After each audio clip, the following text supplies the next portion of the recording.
Hi, everybody. It's Jana Bressenden, and I'm here once again to continue on my mission to share my story in vulnerable, raw, and sometimes embarrassingly real ways so that you'll know that you are not alone and that your story matters.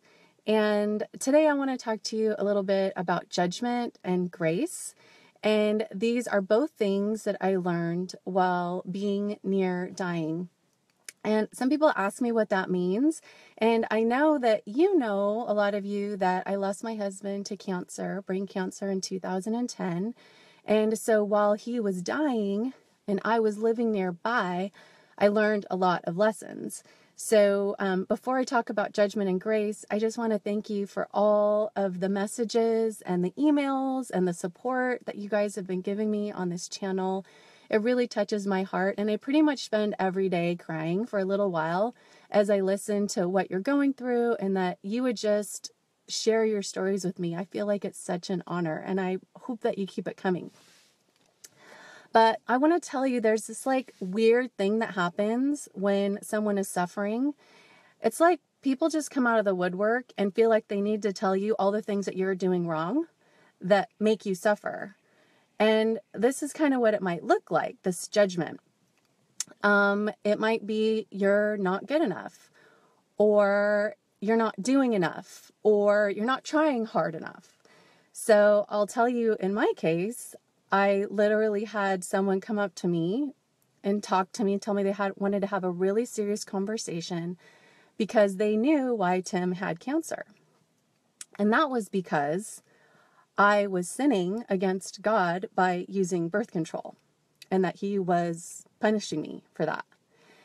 And I was really shocked that someone would tell me something like that. But it happens. People judge you when you're hurting. And it's not just that. I've heard people, they're going through a divorce and someone will say, well, you're not following God's plan for marriage, or maybe you should think about how you're communicating, or, just crazy stuff.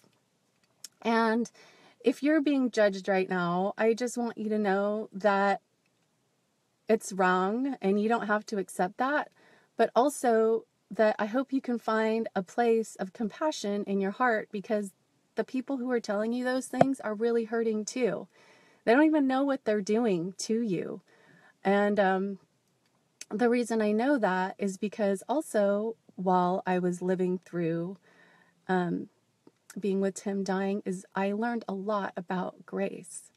So something that we talked a lot about was Tim felt like he was living this story out of the Adventures of Tom Sawyer. I don't know if you guys remember, but Huck Finn was like this troublemaker. He was a rascal. He was always getting involved in all kinds of shenanigans, and kind of had a bad reputation. But at some point in the book, everyone in his town thought that he was dead. And so they were having a funeral for him in a building. And he was able to observe the whole ceremony from a hiding place on the second floor or something like that.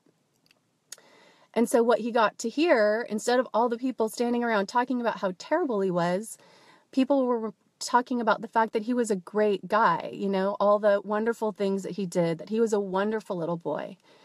And so Tim always felt like he was getting to live the Huck Finn story, because when people know that you're dying, all of a sudden they tell you how much they love you. They forget about all the bad things that you ever did and all the ways that you wronged them. And they're super quick to forgive you when you mess up. And he and I both felt so grateful to get to experience that. And we would kind of talk and dream about a world where we all lived like that, where we could forgive people quickly and we could tell people that we love them, and we could reach out and let them know all the ways that they meant to, all the ways that they touched our lives for the better, and how amazing the world would be if we could all live like that. So kind of going back to the judgment and the grace thing,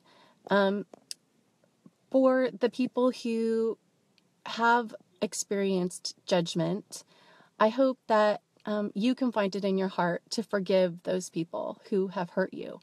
and just to remember that we all don't have enough time to hang on to these angry feelings. It's okay to not continue to let them hurt you. I'm not saying that, but maybe just to think, how you can let it go and just stand knowing that you're doing the best you can, knowing that you are standing under grace. And for the people who, I was going to say something, but I think I'm just going to save it for my talk on Wednesday. I'm definitely going to share a lot about what you can do when you are around someone who's suffering, that can be helpful instead of hurtful. I think what I was going to mention is I realize that some people say things because it's unexpected. Like, I remember when Tim went downhill really fast from July of, in the summer. We were in Yosemite, we were biking, and literally by September, he was in a wheelchair. That's how fast he went downhill. So if you weren't around, of course you would think something terrible is happening. And something terrible was happening.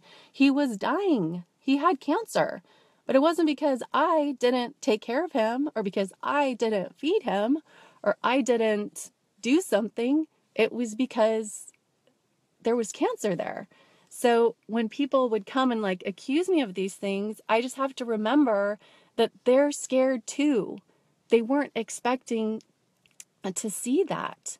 And so instead of being able to say, I'm scared of what's happening, I'm freaking out, I don't know what to do, they do the only thing they can do and try to find a reason why.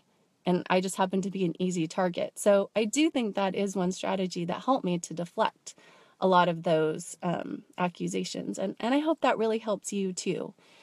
So I'm going to sign off soon, but I just wanted to remind you that if you have a story to share, or if there's something that you're experiencing where you feel like no one will understand, or I don't even know where to begin, or I don't know who to talk to, I just want you to know that I would be honored if you would want to share your story with me. You can always reach me on Facebook or private message me or reach out to me on my email. It's hello@janabresenden.com, and I would love to connect with you. So I will see you on Wednesday. I'm here every Monday, Wednesday, and Friday at noon, and I'll see you next time.